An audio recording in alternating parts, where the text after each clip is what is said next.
De que la conferencia a la que sabíamos asistir cada año en Cochabamba se realizó en esta semana, pero la misma conferencia se va a realizar aquí desde el día de mañana y casi prácticamente toda la semana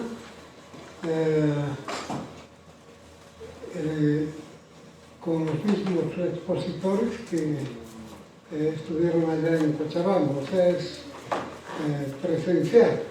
Aquí se va a realizar en la zona 16 de julio, en la calle Arzade entre Torres.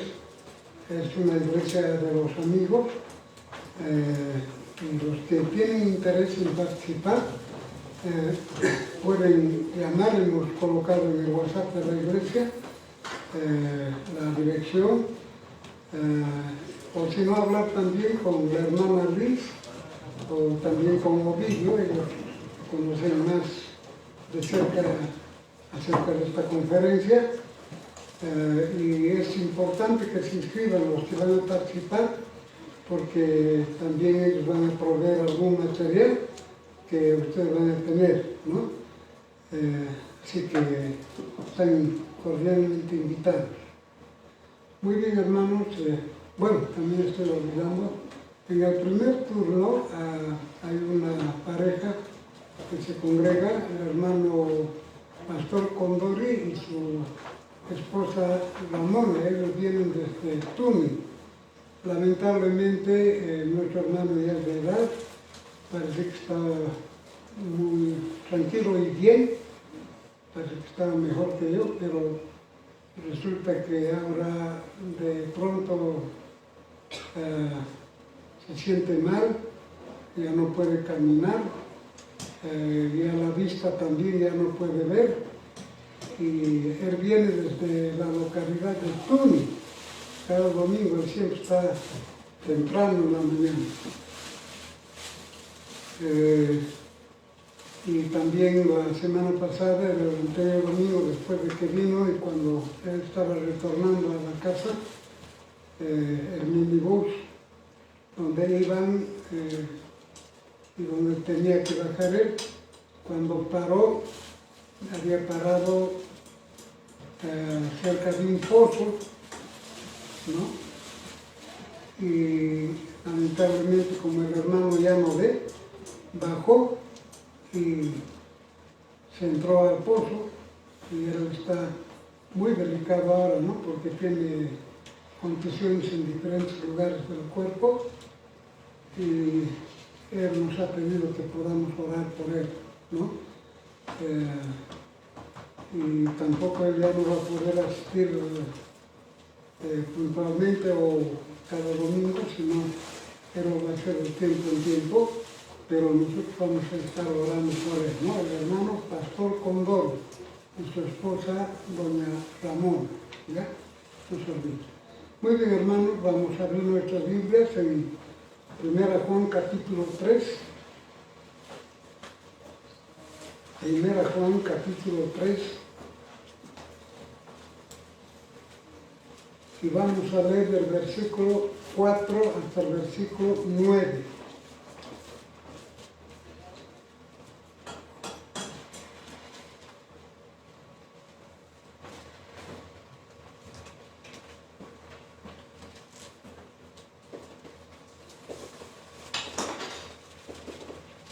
La semana pasada hemos empezado con las 6 pruebas acerca de si realmente nosotros amamos a Dios.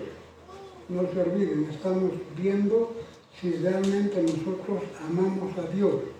La primera prueba que hemos visto era el increíble amor de Dios, o el gran amor de Dios.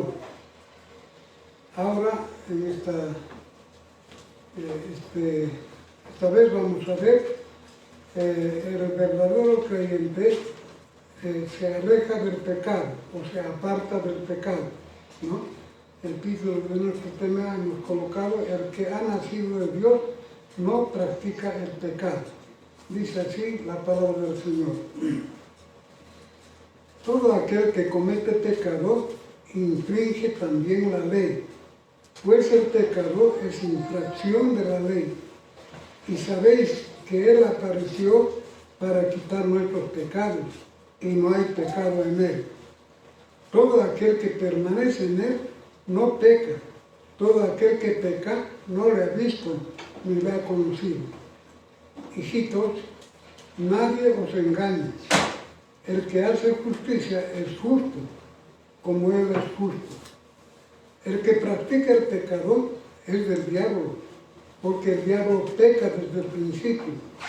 Para esto apareció el Hijo de Dios, para deshacer las obras del diablo. Todo aquel que es nacido de Dios no practica el pecado, porque la simiente de Dios permanece en él y no peca, y no puede pecar porque es nacido de Dios. Vamos a orar, hermanos. Padre nuestro que estás en los cielos, nos acercamos a ti, Señor, en este momento para pedirte, Señor, que tú nos hables a través de tu palabra. Señor, sabemos que cada porción, Señor, nos enseña, nos redarguye, aún nos reprende, y te pedimos, Señor, que tú obres a través de tu Espíritu Santo en nuestros corazones, de tal manera, Señor, que podamos entender y saber, Señor, que tú, Señor, pues has ofrecido a tu Hijo, nuestro Señor Jesucristo, en la cruz.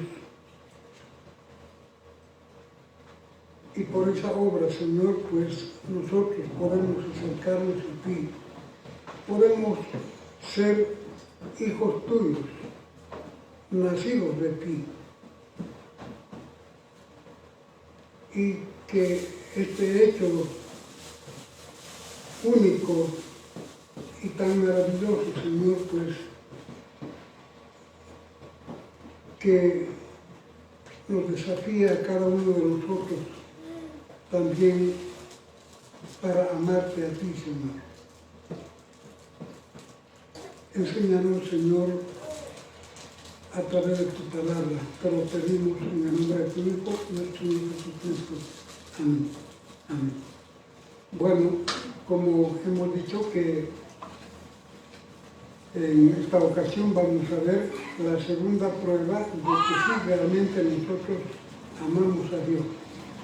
Bueno, el apóstol Juan en este pasaje hace una transición después de habernos hablado bastante acerca de la segunda venida de nuestro Señor Jesucristo. Ahora empieza a hablarnos o vuelve a hablarnos acerca de su primera venida. O sea, deja de hablar y de decir que nuestro Señor Jesucristo va a venir. Más bien ahora Él hace una relación entre la segunda venida y su primera aparición, o sea, su primera venida, donde Él vino como el Salvador del mundo, como el que quita el pecado de los hombres. La base para una vida santa está en la obra perfecta de nuestro Señor Jesucristo, que ya realizó en su primera venida. Ahora, esa obra que Él inició en su primera venida será terminada cuando Él vuelva otra vez, es decir, en su segunda venida. Esta vez dice la palabra que Él vendrá en gran gloria. La obra de Dios de nuestro Señor Jesucristo, el apóstol Juan lo describe en este pasaje de la siguiente manera. En primer lugar, dice el apóstol Juan, la esencia del pecado. Todo aquel que comete pecado infringe también la ley, pues el pecado es infracción de la ley. El apóstol Juan dice que la esencia del pecado es la infracción de la ley. La palabra pecado, que viene del griego anomia, significa ilegalidad o transgresión. Tenemos que entender que el pecado no solamente es una falta negativa, eso también en el griego dice amartia, pero tampoco es una injusticia o falta de rectitud, adiquia, sino es esencialmente una rebelión activa contra la voluntad de Dios y una violación de su santa ley. Hermanos, este es un acto tan serio, ¿no?, que el anticristo, el hombre de iniquidad, el hijo de perdición, es llamado por el apóstol Pablo como el hombre sin ley o como el hombre de pecado. Eso podemos ver en 2 Tesalonicenses, el capítulo 2 y el versículo 3. Dice, nadie os engañe en ninguna manera, porque no vendrá sin que antes venga la apostasía y se manifieste el hombre de pecado, el hijo de perdición. El pecado, como hemos dicho, es transgresión de la ley, ya sea por hacer lo que prohíbe o por no hacer lo que manda. Por tanto, el pecado esencialmente es la transgresión de la ley de Dios, producido por desobediencia, por negligencia, por indiferencia o menosprecio de la ley de Dios, de los mandamientos de Dios. Todo pecado, por tanto, es un pecado contra Dios y una rebelión contra su voluntad. En segundo lugar, el apóstol Juan nos dice, Jesús se manifestó para quitar los pecados. Versículo 5 dice así, y sabéis que Él apareció para quitar nuestros pecados, y no hay pecado en Él. Aquí la obra de Cristo, de quitar los pecados del hombre, también nos manifiesta la impecabilidad de nuestro Señor Jesucristo. Ambas cosas realmente son tan importantes que nosotros podamos conocerla y entenderla. Nuestro Señor Jesucristo no vino para que nosotros sigamos en el pecado, sino Él ha venido para librarnos justamente del pecado, es decir, para quitar el pecado de este mundo. Eso es lo que nos podemos ver nosotros en Mateo capítulo 1, versículo 21. Pero también en Lucas 2:7 vemos que Él vino a este mundo, ¿no?, como el Salvador del mundo. Y el apóstol Juan, en Juan capítulo 1, versículo 29, nos dice, y como el Cordero de Dios que quita el pecado del mundo.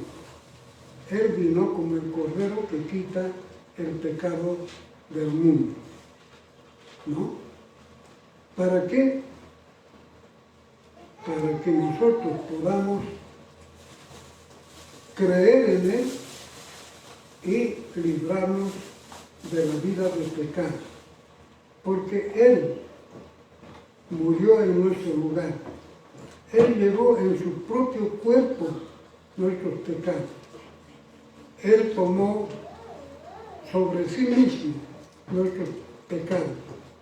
Por eso, Él tiene la autoridad para quitar nuestros pecados mediante su obra expiatoria allá en la cruz del Calvario. Él no fue el que tomó al pecado muy ligeramente. Él no se hizo de la vista gorda contra el pecado.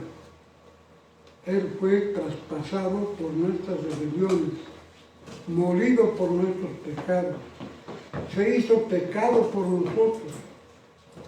El castigo que nos trae la paz recayó sobre Él. Fue herido por Dios y oprimido. Él es el Cordero de Dios que quita el pecado del mundo. El quitar los pecados consistía no solamente en pagar la culpa del pecado, sino también Él vino para destruir el poder del pecado sobre la vida de su pueblo. Romanos 6, versículos 6, 11 y 12 nos dice, sabiendo esto que nuestro viejo hombre fue crucificado juntamente con Él para que el cuerpo del pecado sea destruido, a fin de que no sirvamos más al pecado. Así también nosotros, considerados muertos al pecado, pero vivos para Dios en Cristo Jesús, Señor nuestro. No reine pues el pecado en vuestro cuerpo mortal, de modo que lo obedezcáis en sus concupiscencias. El apóstol Pablo aquí nos está mostrando que el Señor vino justamente para quitar nuestros pecados, de tal manera que ahora nosotros, dice, ya no sirvamos más al pecado. Porque dice, estamos muertos al pecado, pero somos vivos para Dios. Por eso dice,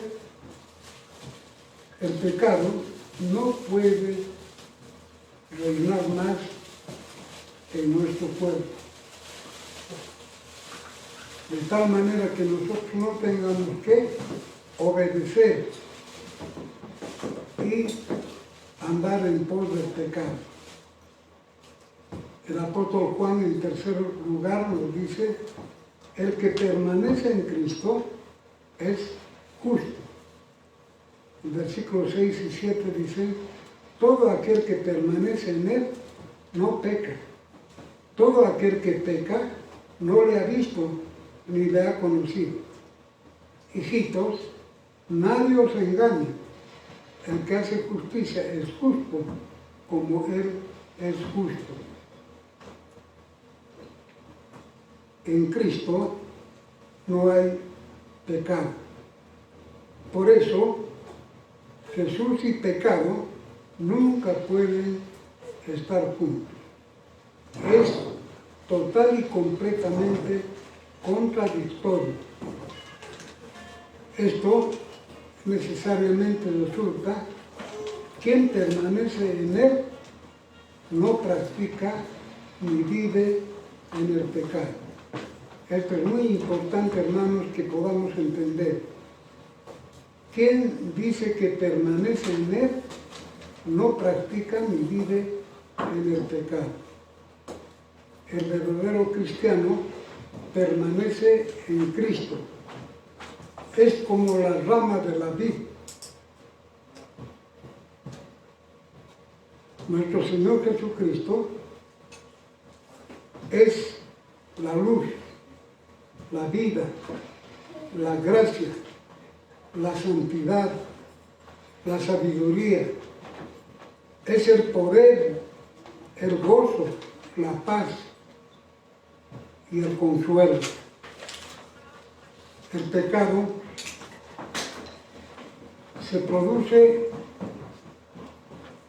en nuestras vidas o en la vida del hombre por no permanecer en Cristo. Hermanos, es imposible permanecer en Cristo y en el pecado al mismo tiempo. Es imposible permanecer en lo justo y practicar la injusticia. Es imposible permanecer en Él, que es puro, y vivir en la impureza. Es imposible tener comunión con alguien que es la luz y vivir en tinieblas. El conocimiento de Cristo es incompatible con el vivir en pecado. Nuestro Señor Jesucristo, como hemos indicado, Él no conoció pecado alguno estando aquí en esta tierra, habiéndose hecho un hombre igual que nosotros. Por eso Él tuvo toda la autoridad y la facultad de morir en nuestro lugar, porque Él no conoció pecado. Entonces, todo aquel que permanece en Él no puede vivir pecando. Pero todo aquel que vive pecando, el apóstol Juan nos dice, no le ha visto ni le ha conocido. Entonces, recordemos esto, hermanos, ¿no? Todo aquel que vive pecando no le ha visto ni le ha conocido a Dios. Esto es muy importante, hermanos, para cada uno de nosotros. Ver y conocer a Cristo, que es el Salvador sin pecador, es despedazar completamente el pecado de nuestras vidas. Los gnósticos, dice el apóstol Juan, querían engañar a los cristianos de diferentes maneras, mostrándoles que el hombre es capaz de tener comunión con Dios, o el hombre es capaz de amar a Dios sin dejar de vivir en una vida de pecado. Sin embargo, para el apóstol Juan, no hacer o no vivir en justicia es andar en pecado, es vivir en pecado. Nosotros, hermanos, no tratamos de mostrar a Dios en nuestras vidas a través de ceremonias o de ritos, sino mediante la práctica de la justicia. Dice, Dios es justo, y también nuestro Señor Jesucristo es justo. De tal manera, todo aquel que es nacido de Dios también es justo. No por sí mismo, sino a través de la obra de nuestro Señor Jesucristo en la cruz. A través de que, por su muerte, nosotros hemos sido imputados con la justicia de nuestro Señor Jesucristo. Por eso, nosotros podemos acercarnos directamente a Dios por nuestro Señor Jesucristo. Él ha aplacado la ira de Dios por causa del pecado. Aunque todavía nosotros en esta vida y en este cuerpo cometemos pecados, pero mediante nuestro Señor Jesucristo podemos nosotros entrar a la presencia de Dios, porque a través de su obra, de la obra de nuestro Señor Jesucristo, somos vistos y considerados por Dios como justos.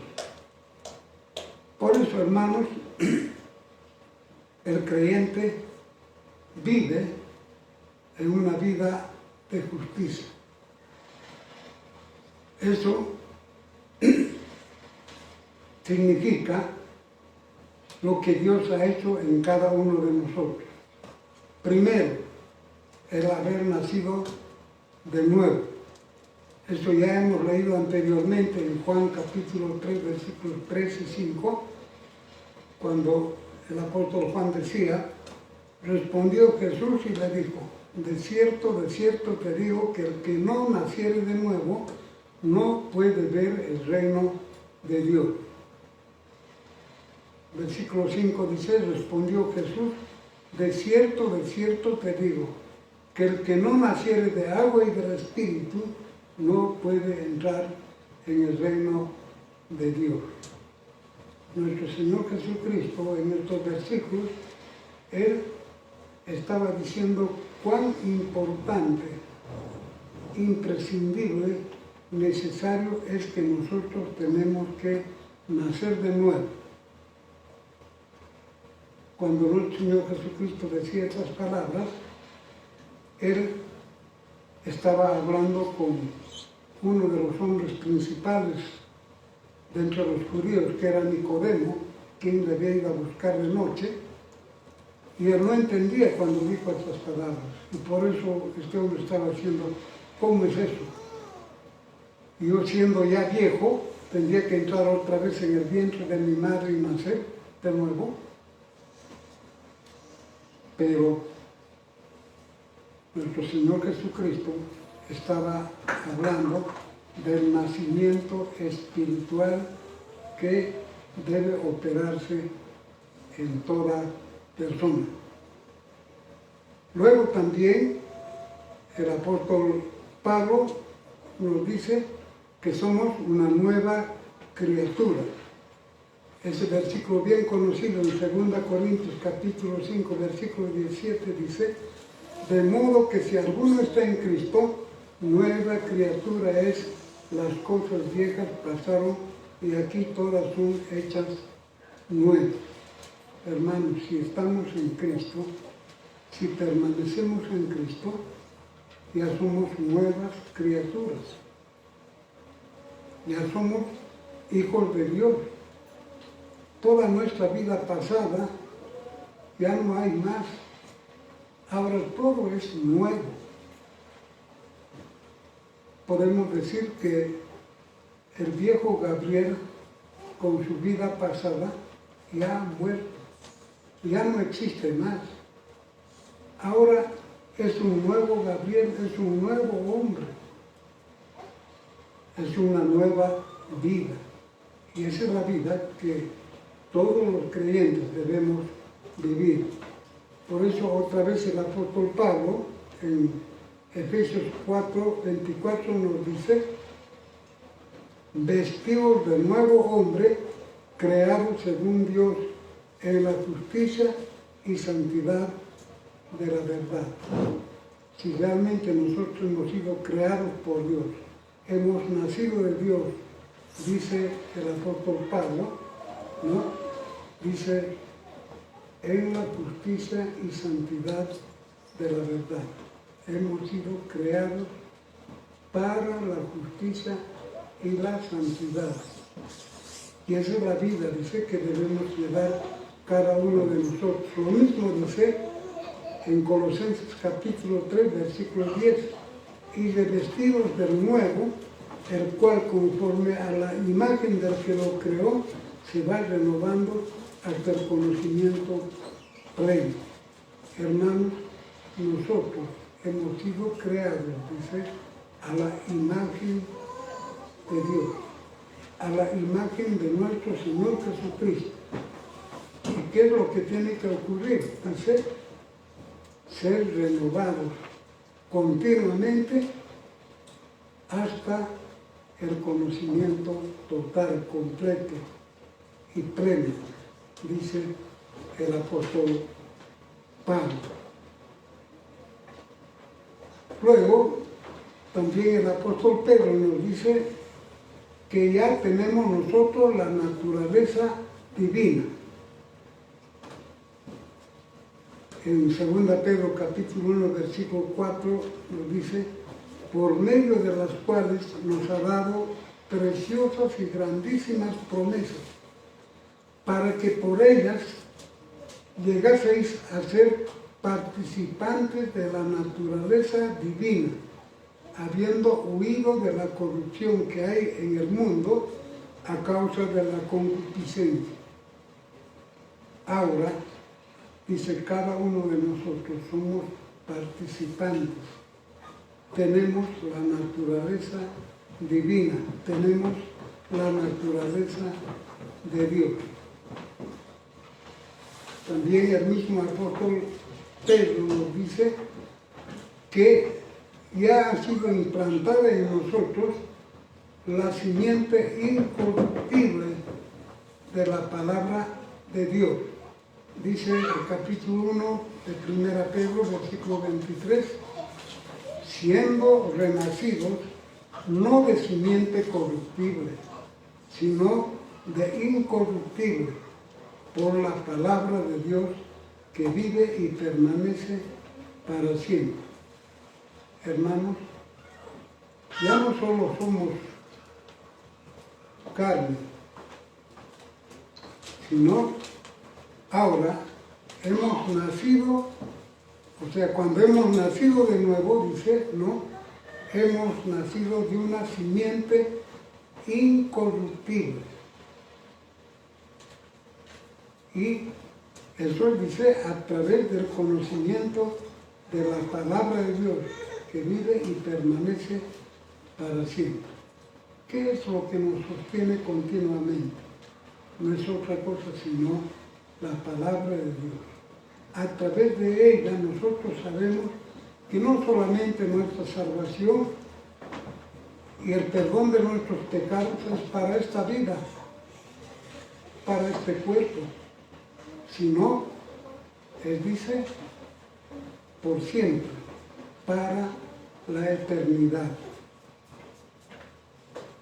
El apóstol Juan, en cuarto lugar, nos dice, Jesús vino para destruir las obras del diablo.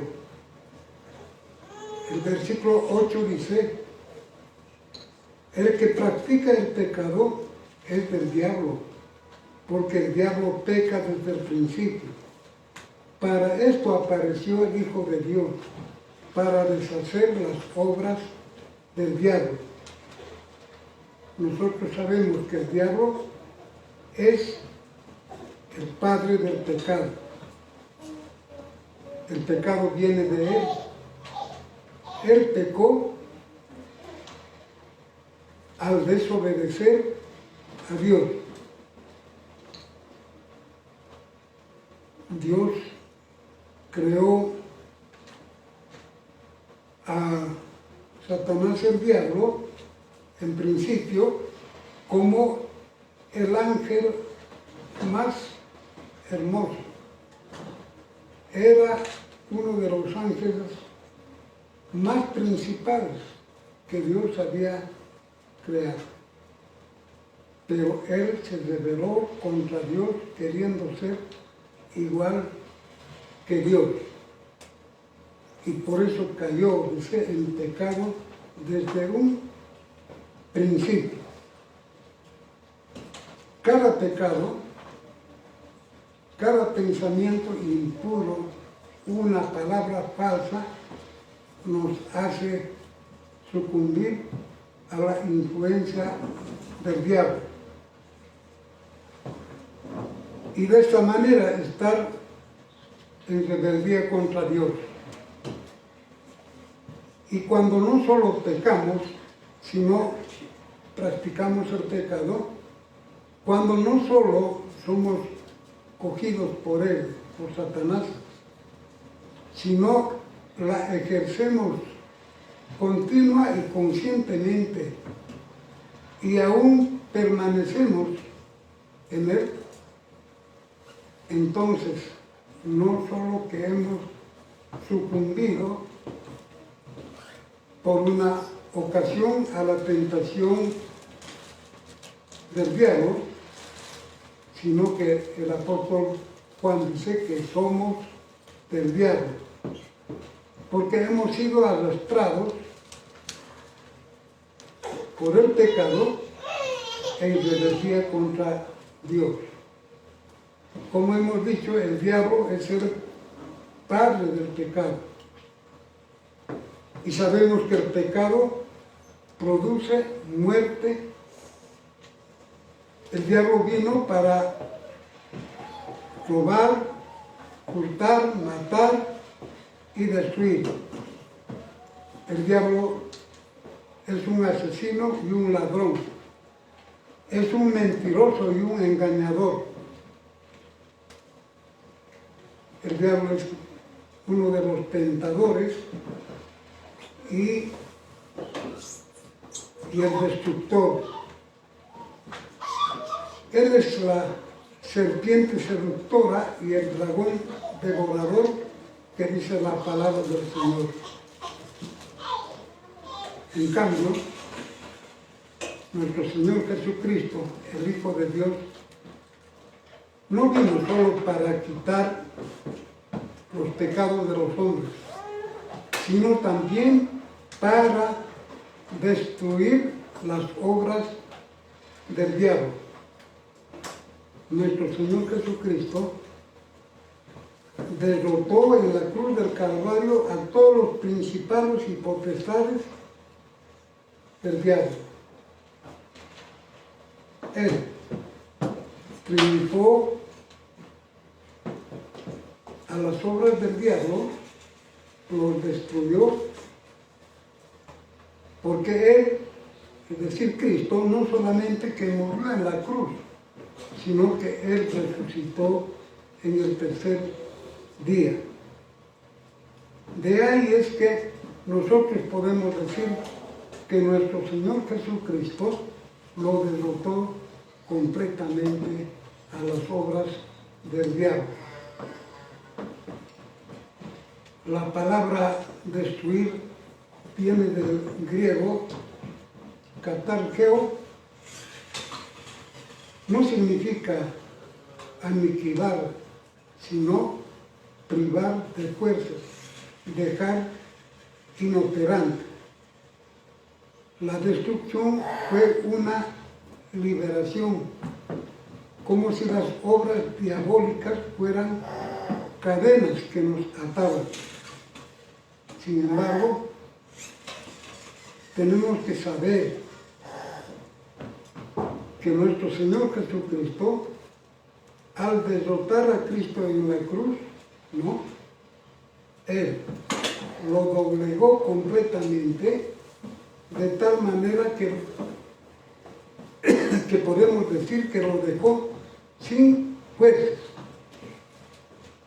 aunque todavía Él sigue actuando en este mundo, pero no tiene poder como el poder de Dios. Por eso nosotros, hermanos, solo acercándonos cada vez más a Dios, podemos derrotar al diablo y escapar de sus garras. El apóstol Juan, en quinto lugar, nos dice: los hijos de Dios ya no practican el pecado. Todo aquel que es nacido de Dios no practica el pecado, porque la simiente de Dios permanece en él y no puede pecar porque es nacido de Dios. Esto es muy importante que podamos tomar en cuenta. Cuando el apóstol Juan nos enseña en esta su carta que él, al referirse al pecado, nos está mostrando que él está combatiendo de diferentes maneras o mostrándonos de diferentes maneras, ¿no?, cómo cada uno de nosotros tenemos que entender lo que realmente significa o es el pecado en la vida de los hombres. La primera posición en el primer capítulo, el apóstol Juan decía que el hombre es un ciego al pecado y niega su gravedad.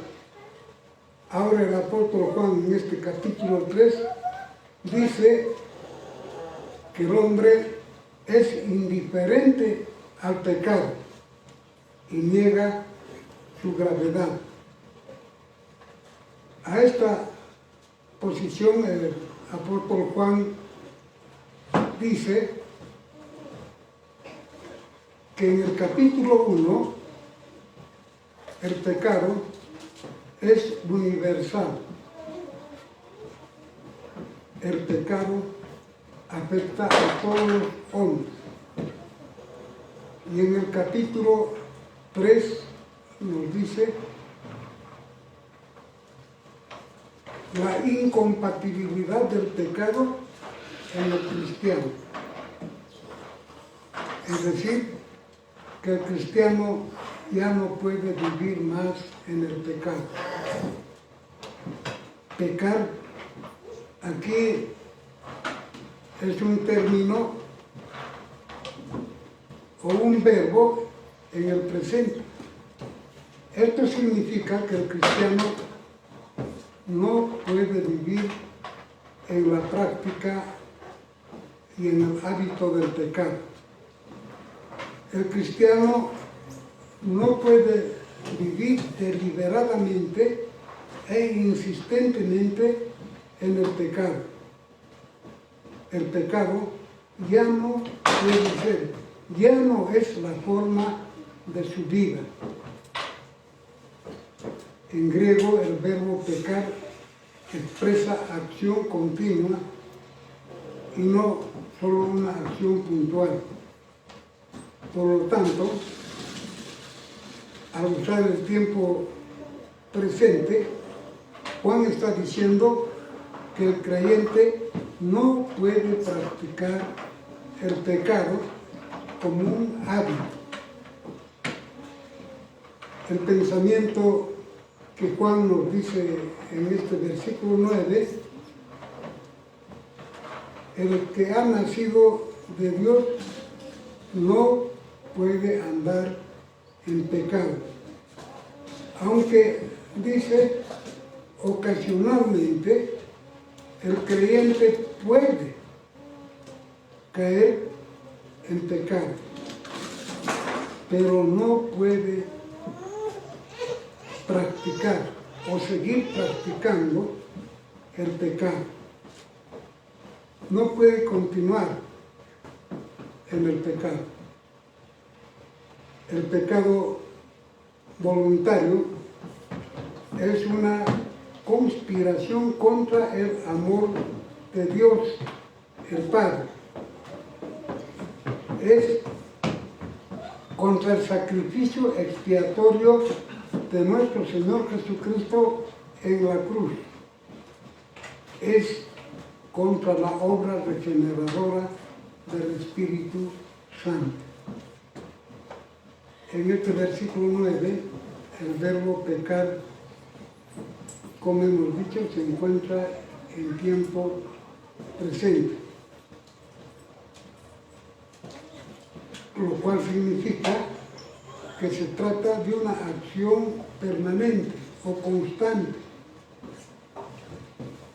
Es de ese tipo el pecado del que nosotros hemos sido liberados. Hemos sido liberados de ser esclavos del pecado, porque el pecado antes dominaba completamente nuestras vidas.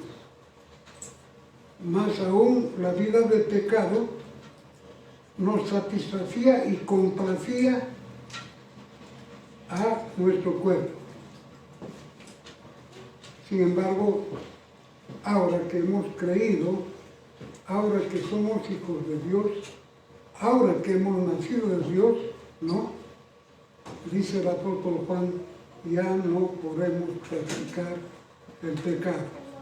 Sin embargo, también como humanos que somos, tenemos que reconocer que habrán ocasiones, momentos en que podemos caer en el pecado, pero eso es ocasional, no es una práctica continua en nuestra vida. ¿Por qué? Porque desde el momento que nosotros hemos nacido de nuevo, ¿no? Hemos dado completamente la espalda al pecado, o debemos dar realmente la espalda al pecado. Antes nosotros íbamos tras del pecado, ese era nuestro camino. Ahora nos damos la vuelta y vamos por el camino de Dios. Realmente nosotros hemos vuelto de una vida que se alejaba continuamente de Dios. Ahora hemos vuelto a una vida que cada vez se acerca más a Dios. Hermanos, nuestra pasión ahora debe ser glorificar a Dios y gozarnos y disfrutar de las promesas que Dios nos da. Aunque, como hemos dicho, es posible que haya momentos cuando podamos nosotros ser tentados, pero son momentos aislados, ¿no? Y ahí es cuando nosotros tenemos que también reconocer que todavía nosotros somos como barro que estamos siendo moldeados en la mano de Dios. Es decir, que continuamente nosotros estamos siendo transformados a la imagen y semejanza de nuestro Señor Jesucristo. Hermanos, cada vez más nuestro interés y nuestro anhelo debe ser reflejar la imagen de nuestro Señor Jesucristo. El apóstol Juan en este versículo nos está mostrando dos razones por las que los hijos de Dios no podemos seguir viviendo en la práctica del pecado. Uno, por causa de la simiente divina implantada en nosotros. La simiente divina ha sido implantada en nuestros corazones. El principio divino de la verdadera vida fue dado por nuestro Señor Jesucristo dentro de nosotros. Él ha producido un nuevo hombre en cada uno de nosotros. El viejo hombre de pecado ya ha muerto. Ahora el nuevo hombre vive en Dios. Vive solo para Dios. Así como el hijo natural crece con las características del Padre que lo ha engendrado, así también nosotros como creyentes crecemos cada vez más en la naturaleza espiritual de nuestro Padre Dios. Es decir, cada vez más, así como el hijo natural se parece, muchas veces nosotros decimos, se parece a su padre o a su madre, debemos parecernos más a nuestro Padre Dios. El apóstol Juan, al usar la imagen de la reproducción humana, nos está diciendo que nosotros hemos heredado la naturaleza divina, la naturaleza de Dios. Y como resultado, el apóstol Juan dice, hemos nacido de Dios. Y el que ha nacido de Dios no puede seguir viviendo en pecado, porque la simiente divina ha sido implantada en cada uno de nosotros. La simiente divina habita y vive en cada uno de nosotros. 2, el apóstol Juan dice, por causa del nuevo nacimiento. Hermanos, nosotros hemos nacido de Dios. Y si hemos nacido de Dios, tenemos que saber que Él es un Dios santo y perfecto. Por tanto, como hemos dicho, debemos llevar y mostrar la imagen de Dios, porque somos hijos de Dios. Él es nuestro Padre. El apóstol Juan, en los capítulos 3 al 5, nos está mostrando reiterativamente que hemos nacido de Dios. Él pone este énfasis, hermanos, para mostrarnos y para hacernos entender que somos verdaderos hijos de Dios. Anteriormente hemos visto que hemos sido adoptados por Él.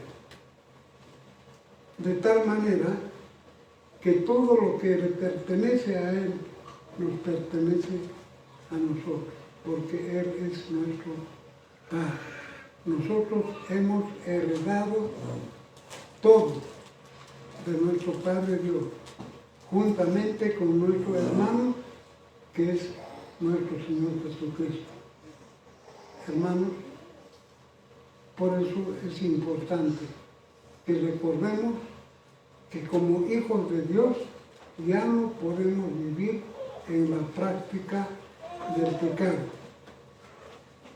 porque este es el vivir en pecado, es la muestra y la marca de que somos del diablo. Naturalmente que tenemos que recordar siempre, ¿no?, que ningún cristiano es perfecto, sin pecado. Pero Dios espera que cada verdadero creyente viva alejado del pecado, evitando el pecado, no atenido a nuestras fuerzas, porque nosotros no podemos evitar, pero sí en el poder y en la victoria de nuestro Señor Jesucristo. Él ha derrotado al diablo. Y si Él vive en nosotros, también nosotros podemos vencer y derrotar a nuestro enemigo, el diablo. Hermanos, esta es la segunda prueba, ¿no?, si realmente amamos a Dios. De tal manera que si nosotros amamos a Dios, vamos a dejar y alejarnos completamente de la vida de pecado. todo aquello, hermanos, que nos muestre y nos enseñe que no amamos a Dios es pecado. Y por eso dice, debemos alejarnos completamente. Si nos alejamos y vivimos lejos del pecado, es la prueba evidente de que realmente nosotros conocemos a Dios y le amamos a Dios. Que el Señor nos bendiga. Vamos a orar. Padre nuestro que estás en los cielos, te damos gracias, Señor, por tu palabra, porque a través de ella, Señor, podemos saber que tú has venido a este mundo y nos has enseñado y nos has mostrado que tú nunca has conocido el pecado. Aún siendo un hombre igual que nosotros. Y por eso, Señor, tú tenías toda la autoridad y la facultad de morir en nuestro lugar, llevando nuestros pecados allá en la cruz. Esa ha sido la muestra del amor tan grande que tú has tenido por nosotros, al entregar a tu Hijo en nuestro lugar. Si tú nos has amado tanto, también ahora, Señor, enséñanos a amarte a ti. Y de esta manera, Señor, que seas tú mismo quien nos aleje y nos aparte completamente del pecado, para vivir una vida agradable delante de ti, una vida que cada día, Señor, vaya perfeccionándose y vaya hacia la santidad. Señor, que nuestras vidas puedan reflejar tu imagen donde quiera que podamos encontrarnos. Gracias, Señor, por tu palabra. Bendice, Señor, a cada uno de mis hermanos. Bendice su hogar, su trabajo. Y que tú, Señor, pues, uses como instrumento de ti, Señor, para hacerte conocer, para proclamar tu evangelio. Que eso, Señor, también sea la muestra de nuestro amor. Gracias, Señor, por tu palabra. En el nombre de tu Hijo, nuestro Señor Jesucristo. Amén. Amén. Que el Señor les bendiga, hermanos.